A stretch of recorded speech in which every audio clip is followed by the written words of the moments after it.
Just a thought about a Sefer. The Chumash says in Parshas Bereshis, in reference to the Torah, Zeh Sefer told us Adam.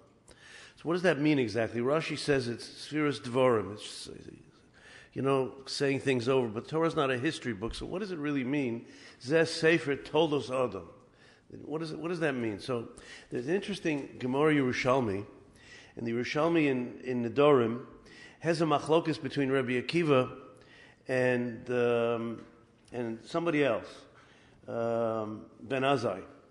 And what is the most central pasuk in the Torah? So Rabbi Akiva says, "Ve'ahavta l'recha kamocha," and Ben Azai says, "No, it's not the most important pasuk in the Torah. What's the central pasuk in the Torah? Zeh Sefer told us Adam." A very strange Gemara. How does that? How does that compete with "Ve'ahavta l'recha kamocha"? So there is a Rambam. The Rambam talks about the importance of learning Torah and the importance of getting married.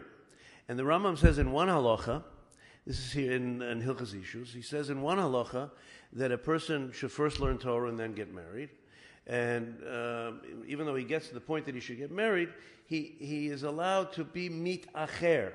He's allowed to delay. Getting married. And the next halacha says, but if you're like Ben Azai, nafsha chashka b'Torah, if your whole being wants to just learn Torah, then there's no avon in never getting married. So which is it? Is it that you can delay getting married, or is it that you don't never have to get married? Right? I don't want anyone here to answer the question. Right? We're not paskening on this, but there's another Gemara about Ben Azai, and Ben Azai is darshaning about the importance of getting married and having children. Right? It's a Gemara in Yavamas.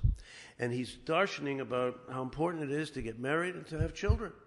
And the rabbis they criticize him. They say, there are people who are Noah Dorish, they darshan nicely, and they're Mekayim, and there's people who don't darshan, they don't Mekayim. You are not Noah Dorish, you're darshaning beautifully, but you're not Mekayim.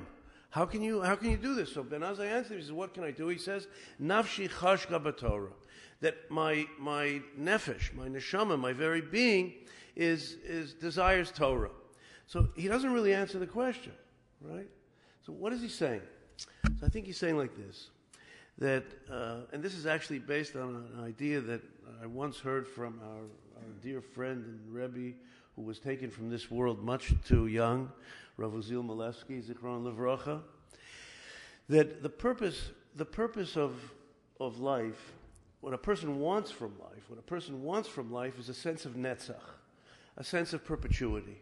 We strive in this world, and we want to leave a legacy. We want to see continuity for all our work, all our striving, our ruchnias, our gashmias. We want to see it continue, right?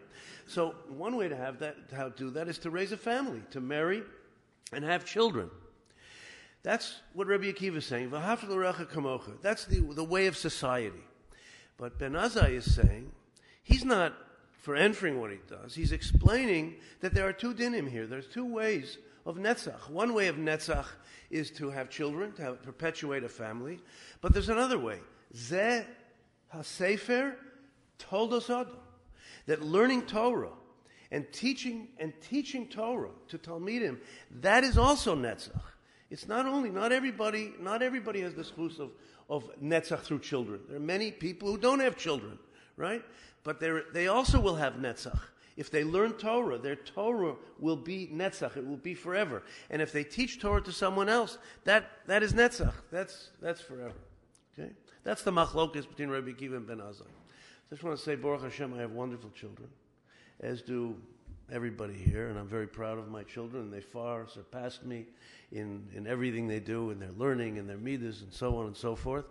But I also had a dream always that I wanted to be zocher, to be privileged to write a sefer in Lashon Kodesh. Everyone's asking, when's going to be the English? We'll see. We don't know what, but this was always a dream which could never be fulfilled here. The challenges of the shul, Baruch Hashem, wonderful challenges, but the pull on time, and this is as we all know, this is an unusual shul, and as you know, that's why you must give so much cover to Rabbi Karapkin, because the pressures of this Rabbanis are very strong and very time consuming, and to take the time to write, it's a very hard thing to do. You know, right now Rabbi Karapkin is giving his second daf yomi of the day, right?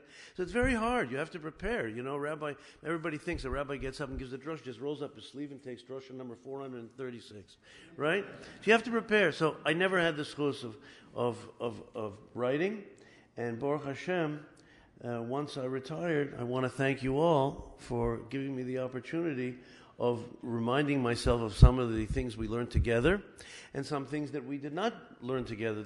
There are some drushes in the Sefer that were given in Eretz Yisrael already afterwards, but some of them are redone. What's the word? Redone. What?